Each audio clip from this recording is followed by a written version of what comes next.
humble pranams to every viewer of this particular episode. My humble pranams to the lotus feet of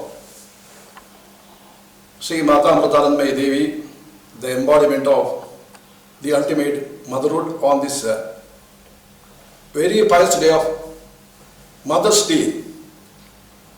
On this Mother's Day, I want to enlighten the people about the ultimate power of the motherhood. When the motherhood is being awakened in any person, he will be ready for supreme sacrifice. Our Karnataka has given birth to several such persons who were the embodiment of the motherhood. Keladi Rani Channamma was ruling in the western part of the state of Karnataka when Chhatrapati Shivaji passed away. In fact, father-in-law of Keladi Channamma, Shivapanayaka, was also a great ruler. During the time of Shivapanayaka, he was a great protector of dharma in that part of our country. However, this Keladi Samsthana and the Maratha ruler never had any cordial relationship. However, their motto was same. That was the protection of the dharma. Now, after the demise of Chhatrapati Shivaji, the Mughal king Aurangzeb was waiting to finish off this Maratha kingdom, which prevented him from invading the south and converting the entire India. Immediately after the death of Chhatrapati Shivaji, Mughal army started to search for his children. Rajaram, the son of Shivaji, was being chased by these Mughal soldiers. At that time, Rajaram, in disguise, he enters Keladi Samsthana. Now, the Keladi Samsthana had two capitals, one at Bidanur Nagara of Shivamogga district and another at Keladi. When Keladi Channamma was there in the Keladi or at Bidanur Nagara, Rajaram in disguise approaches her and seeks for her protection. And he discloses that he is son of Chhatrapati Shivaji and called Channamma that he actually has come as a son coming to a mother for protection. Immediately the motherhood of Rani Channamma got awakened. She gave abhaya and assurance of the protection. Now she informed her court, consisting of several ministers and head of the army. However, they were not happy. They protested. They said that if Keladi ruler gives protection to Rajaram, they will have to actually face the wrath of the mighty Mughal king Aurangzeb. They felt that if Rajaram is being given protection, Mughal army will invade Keladi Samsthana and virtually the entire kingdom will be ruined. However, Keladi Channamma has said, as a mother, it is my duty to protect my son. I have already treated him as my son. I have to protect dharma. I have already given the assurance of abhaya.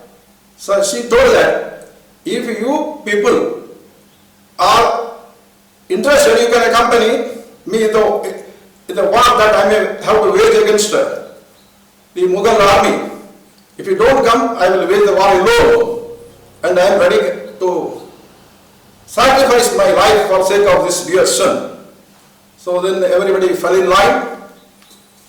Now Mughal army ultimately they got the news of this Rajaram in exile in Keladi. They attacked Keladi kingdom, but the grace of goddess readily came at that time with a huge rain. This Mughal army, mainly comprised of the persons riding in the horse. Now when they were waging the war, because of the wet condition of the ground, most of the soldiers fell down, and Rani Channamma separated the Runda from the Munda, that is head from the body of these soldiers, and ultimately whatever soldiers remained, they left the battlefield within haste. So ultimately Keladi Samsthana won the war against a mighty kingdom, and Keladi Channamma, as a divine mother, succeeded in protecting the lineage of greatest of great king of the people of Sanatana Dharma. This is the supreme sacrifice that one will make if motherhood is awakened. Now later day, she was succeeded by the other persons, and ultimately the last ruler was Veerammaji Chennamma. She was also as dynamic as Keladi Rani Chennamma. Hyder Ali, by that time, out of treachery, he assumed the powers of the Mysore kings. He attacked the Keladi Samsthana with his mighty army. However, the valor of the soldiers of Keladi made him to go back. He tried to capture the kingdom for twice and ultimately got defeated. Then ultimately what he did, he intruded into the territory of Keladi in a disguised way through his gates.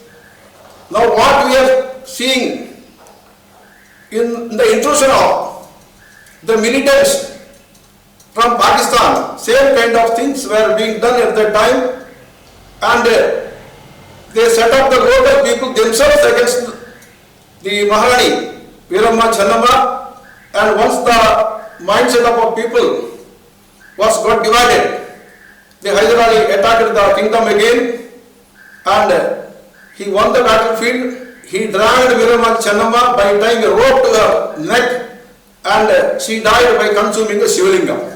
The place became a cursed place. She breathed her last with a lot of pain in her heart. However, this Keladi Channamma's and Veeramma Channamma's place is a very pious place so far as the people of Sanatana Dharma is concerned. Now it's our endeavor to protect the monuments and the place where this Keladi Rani Channamma operated, where she gave protection to Rajaram. In the year of 2000, I had been to this part of Shivamogga district. I was seeing Christian missionaries moving in that place with an intention to convert the people. There was no religious group from our Hindu community who were working in that particular area. The people of that area were deprived of from the basic amenities, contacts, and educational facilities. I was really pained by seeing the plight of the people at that time. I tried to contact people of the local much of that area, but there was no response. Then I approached my divine mother, Mata Amritanandamayi Devi, and told her about all these things. And I requested her to take up some projects in that particular area to protect our people. And as her devotee, I bought 9 acres of land which was originally being owned by the Keladi Samsthan itself, and offered the same to Sri Mata Pratanamai Devi, where now she has set up a big educational institution, and she adopted all the neighboring villages and trained in self-help and constructed toilets for the people, and the ladies are being specially trained. Now this area has become very safe. But at the time of construction of the school, what I have noticed, when we were leveling the place, we found the ruins of several houses where this Hyder Ali had butchered the people mercilessly, and the neighboring village was being called as Nettar Bayur. That means an area where blood got accumulated when this butchering went on. So this is the kind of atrocity Hyder Ali had committed against our own Karnataka, innocent people. Now, our government of Karnataka, at the time of the previous regime of Siddaramaiah, where they have taken all the interest in celebrating the birthday of Tipu Sultan, who was the son of Hyder Ali, who was more cruel than his father. Tipu Sultan had demolished several temples.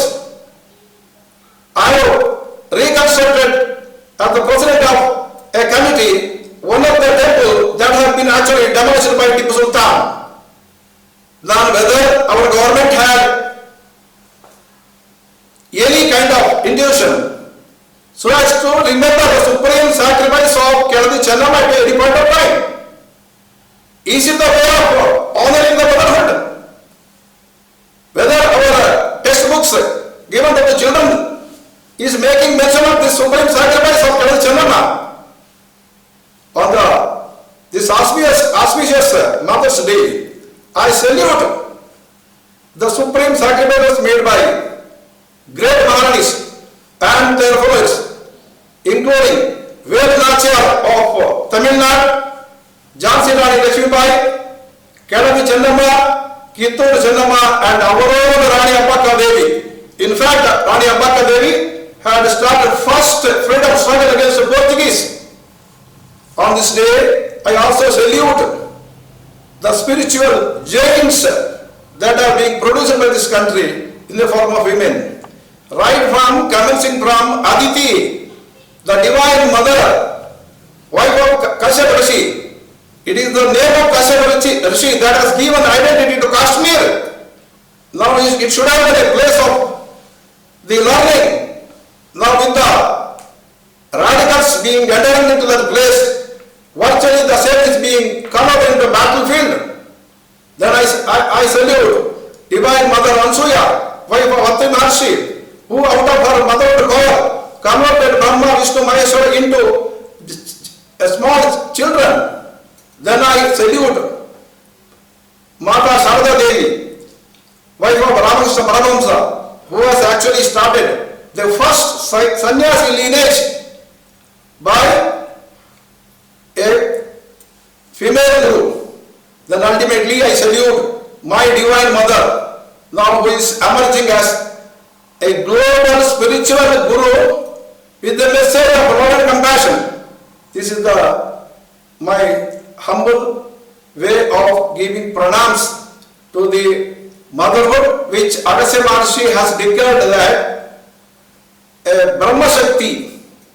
Agastya Maharshi says, Shakti is Brahman. He said that everything emerges out of this all-pervading power. Agastya Maharshi had no mother. He took birth from a temple. He is also being called as a Kumbha Muni. Once he was crying that he had no mother. At that time, Jagannatha Parvati appeared before him and told that everybody, every creature has got a mother in this world, and she is the mother of every person. And Prophet Muhammad has also declared that the mother's lap is the real heaven. So Christians also worship Mother Mary. So if at all one has to be united, if at all one has to see the peace, motherhood is the basis on which we can all unite together. So with this message, I also salute Lopamudra Devi, wife of Agastya Maharshi, who was all asserting women power, took birth in this pious country. She was the mantra adhishtara of Rigveda, and in fact she is the one who had actually practiced Shakta, the principles enunciated by her own husband Agastya Maharshi. It is out of the practice of this Shakti Aradhana she has attained the status of the goddess herself. So that is the greatest message to every woman. And I am failing in my duty if I don't mention about goddess Sita. Sita was hooked by Ravana in a sannyasi dress. There are a lot of persons operating with the sannyasi dress to hook the ladies.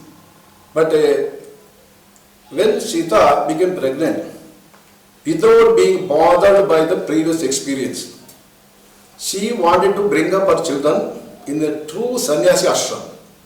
So it is intentionally she selected the ashram of our spiritual giant Valmiki Maharshi, who has given the first written literature to the world in the form of Ramayana. So she gave birth to Lava and Kusha in the ashram of Valmiki, and thereby she has sent a message to the every lady in the world that giving samskara to the children is the top duty of every mother. If the mother fails in her duty of giving samskara to the children, we can only produce Tablagis. We cannot produce either Rani Channamma or Chhatrapati Shivaji. I humbly salute all the spiritual giants and all the great warriors who fought for the Dharma and who preached Dharma in this land.